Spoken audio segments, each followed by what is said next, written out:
I'm Eric Marcus, and this is Making Gay History. For this episode, we've dug into our stack of cassette tapes for a story that dates back to the early 1970s. It's about Jeanne Manford and her son, Morty. They founded a group for parents of gay people in 1973. Today, it's an international organization called PFLAG. Originally, that stood for Parents and Friends of Lesbians and Gays. It's got 400 chapters across the country. By the time I came out to my mom in 1977, I knew about PFLAG. So when my mom told me that she wanted me to see a psychiatrist, I told her I'd go if she went to a PFLAG meeting. She said no. I said no. Big mistake. We both would have been better off. But 13 years later, my mother went to her first PFLAG meeting. My mom became such an activist that I had to remind her that I was the gay one, that this was my issue. I put a photo of my mom on makinggayhistory.com from the 1993 Gay March on Washington, and you'll see she paid no attention to me. Jeanne and Morty's story starts with a letter. I wish you could hear this story from the beginning, but I screwed up the audio. I thought I'd be interviewing Jeanne Manford by herself, but when I got to her house, it turned out that Morty was there too, so I interviewed them together. But I hadn't done a double interview before. They were already partway through telling me about how Jeanne came to write a letter to a New York City newspaper about her gay son when I realized there was a problem with the sound. And that's where we'll pick up the story. So, the context. 1972, Morty was 21. He'd gone to a protest against the New York Daily News, which had published a very offensive editorial calling gay people fairies, nances, swishes, fags, and lessies. There's some words there that I hadn't heard before used against gay people. At the protest, Morty got the shit kicked out of him by the president of the New York City Firemen's Union, who was never charged. Several protesters wound up in the hospital, including Morty. You can read all about the protest in our show notes on makinggayhistory.com. So it's 17 years later, and I'm sitting with Jeanne and Morty at the dining room table of the Manford family home in Flushing, Queens. Jeanne is a widow, and Morty has moved home to live with his mom. He's an assistant New York State Attorney General. Jeanne is very soft-spoken. Her face is framed by a halo of silver hair. Morty is not soft-spoken.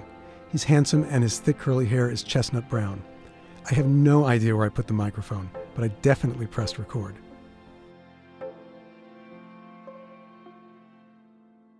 Interview with Jeanne Manford and Morty Manford on Saturday, May 13th, 1989. Interviewer is Eric Marcus. Location is the Manford home in Queens, New York. Tape 1, side 1. I had a call from the hospital, and then I sat down and wrote a letter to the New York Post. Did you have any hesitation about writing this letter? No, I didn't. I mean, I was furious. Mm-hmm. Why were you furious? What infuriated you? What right had they got to assault my son and others, and why didn't the police protect them? I guess it was the first time a mother ever sat down and said, yes, I have a homosexual child. Were you hesitant at all about saying that? No, I didn't even think about it. And I was amazed that Morty told me that it received such wide notice, that he had had so many calls at the time from people and, about it. What did you think of your mom? I thought she was terrific. It seemed to me, on one level, to be a very natural kind of reaction and concern and involvement for a parent. What I thought was extraordinary was that other people weren't doing the same at that time. What made your mother different? She's a unique person. I've always felt that Morty was a very special person, and I wasn't going to let anybody walk over him. Well, felt it was important. I mean, a lot of parents who knew their gay children were gay felt their families were very important to them. Question is, what about our family? I would have to say that we were always very open thinkers. This was an area that they really didn't understand. There was a lot of ignorance, but they were willing to consider what are the prejudices that we're taught, and are they in fact founded in any reality, or are they pure prejudice? We'd all learned a great lesson from the Black Civil Rights movement of the early 60s and the women's movement, and I think my parents agreed that the principles of civil rights for blacks and for women were just demands. And this was simply bringing into the discussion a new civil rights perspective. How do we get then from this first letter to what has now become a national, international federation of them. Did you have any idea Well, at that time that this could come to pass, that you would wind up being in such a public position? Because you seem not like a at very that private time. person. Not at that time, but yes, I'm very shy, by the way, and I was not the type to. I've never belonged to organizations. I never tried to do anything. So it just happened, you know. No, I was asked to be on a television show in Boston, and Well, did the you three go? of us Yeah. went. We went out to Cincinnati. At one point, my parents appeared on a TV show in New Detroit. Orleans. I was, think, 5 times in Boston, Cleveland, 2 or 3 times, Detroit. Every talk show in New York City. Because we were the only people who were willing to go public. We felt that it was a way of educating the public, of, making people understand. And besides that, when I did march with Morty, was it 72? Did you ask your mom to march? Yeah. You came to me and you said, he said, March, will you march with us? I said to him, I will march if you let me carry a sign. Parents of gays unite in support for our children. How did people react to you then again? They screamed, they yelled, they ran over and kissed me. Well, will you talk to my mother?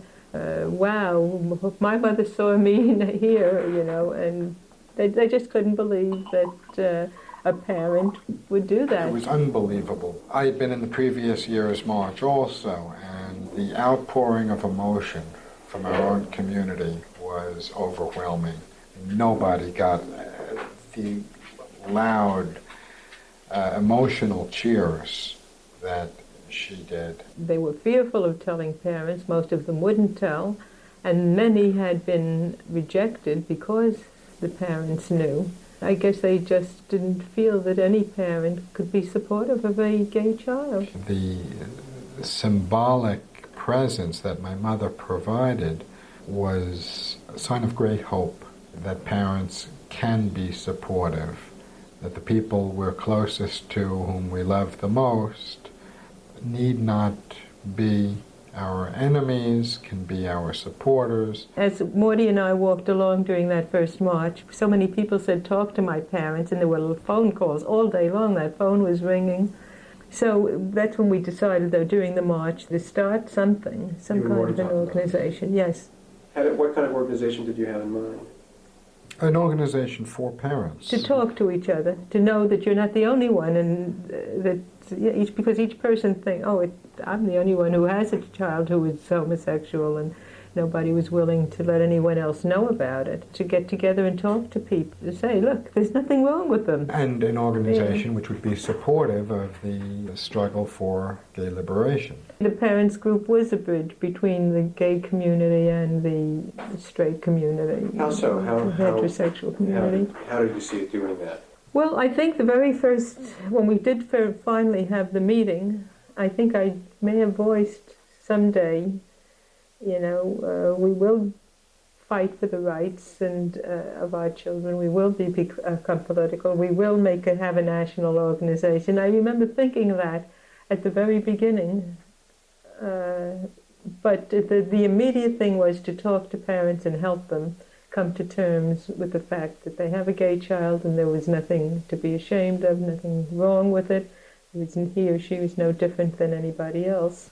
Did you get calls regularly at home from people? There were so many and so many letters. They were upset. Their child was homosexual, and I, told them to come to the meeting and talk. At the meetings, they would tell me how much I had helped them on the phone. It was not so much what my mother said, but that she said it. I remember her many times saying, there's nothing wrong with your son being gay or your daughter being lesbian. We've been taught by society that there's something wrong, and society has been wrong. This is a civil rights issue. People had never heard this before, and to hear it from another parent, a peer, they expected to spend the phone conversation in tears with someone at the other end saying, now, dearie. But that's not what they got, and I think the effect was to make them stop a minute. You don't believe just everything you're told by society, and that society could be wrong. Police were still raiding bars where gays were. Gays had no job protection in any city in this country whatsoever. There was still the stigma of being gay. They used to be fond of saying that the churches said we were sinners, and the psychiatrists said we were sick. Capitalists said we were subversive. Communists said we were immoral. And many gays also accepted those prejudices, if only tacitly. And there was no one to say otherwise. There was no pro-gay propaganda. The support wasn't out there. I think the emergence of the parents' group at this time provided a much-needed pro-gay propaganda. We had to reach our own and then reach the world. The general public will listen to parents in a different way than they will listen to advocates What has who are your gay. mother been able to do that you weren't able to do? To speak to a lot of bigots and get through on a level that mere political or social discussion wouldn't accomplish. A lot of people will look at parents and they can identify with parents. They look at me and they say, there's a gay person, I'm not like him, and therefore they're not listening to what I'm saying, but they would say, I have a mother and father too. Let us understand what they're saying. On that level, I think they've been able to reach a lot of people we wouldn't have been able to reach alone. So you changed lives all over this country, really, through your work. I think at one time you told me my picture was over a bar in Brazil, someone told you? A gay bar. Yeah. And again, somebody came back from Brazil and said they were in a bar and they saw my mother's picture on the wall, a big mural with her marching. And someone said there was an article in, was it the London Economist? So, I mean, it was, and something French too, I think, about the group. So we were in Kinsey. And I know my niece was taking a course in college, and she turned and she said, oh, that's my uncle and aunt. So we never knew when what made us famous or infamous. So in your own way, you were a quiet revolutionary to these people. Well, I made the revolutionary calendar. What is the revolutionary calendar? There was a calendar that somebody published, which I picked up over on St. Mark's Place, and it had for each month a picture of some occasion. When Mao Zedong's birthday was, there was a picture of Mao. There was, I think, a picture of Dr. Martin Luther King during his birthday month. And for June, guess who the calendar girl was? Before you turned to June, you said this is not a true revolutionary calendar unless it talks about the gay march, about gays. And when you turned the page, there you saw my picture. Were you surprised? Sure I was. I considered myself such a traditional person that I didn't even cross the street against the light.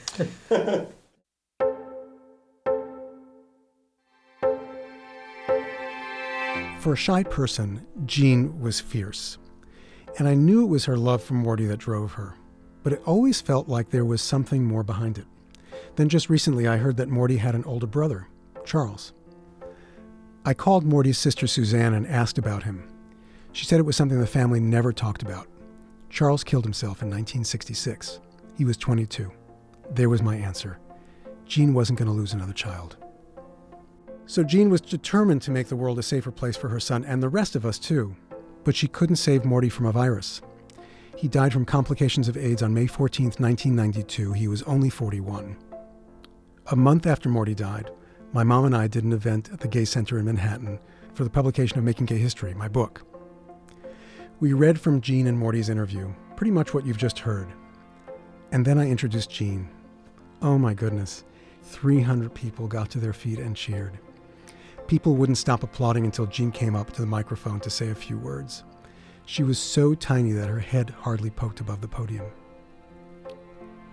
Just one more anecdote about Jeanne, and I only just learned that my mom figures into this one as well. 11 months after Morty died, Jeanne got a call from an out gay elementary school teacher in Queens named Danny Drum. In those days, there were virtually no out teachers. Danny asked Jeanne to be the Grand Marshal of the first Queens Gay and Lesbian Pride Parade. Now, I'm from Queens, and growing up there, it felt like the last place that would have a gay pride parade. Jeanne said yes, but there was a condition. She wanted Danny to help her start a Queens chapter of PFLAG. And where is Danny, the elementary school teacher, now? He got himself elected to the New York City Council, and he chairs the council's Committee on Education. I met with Danny recently, and he told me that he knew my mom.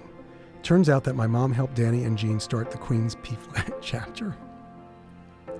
I had no idea. My mom's been dead for 12 years. I wish I could tell her how proud I was of her. Jeanne spent the last years of her life with her daughter Suzanne and her husband just outside San Francisco. She died in 2013. She was 92. She outlived her golden boy by 3 decades. 1 month after Jeanne died, President Obama awarded her with the 2012 Presidential Citizens Medal, which recognizes citizens of the United States who have performed exemplary deeds of service for their country or their fellow citizens. Jeanne's daughter accepted the award at the White House ceremony in her mother's honor. To see a photo of that ceremony and to learn more about Jeanne, Morty, and PFLAG, please visit our website at makinggayhistory.com. That's where you'll also find the iconic 1972 photo of Jeanne carrying her Parents of Gays sign.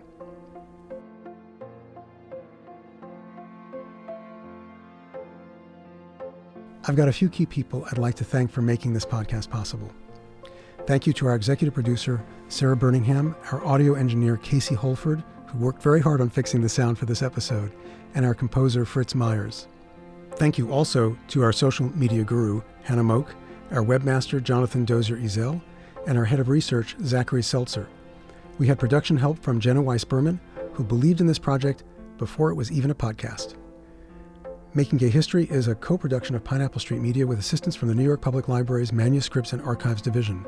Funding is provided by the Arcus Foundation, which is dedicated to the idea that people can live in harmony with one another and the natural world.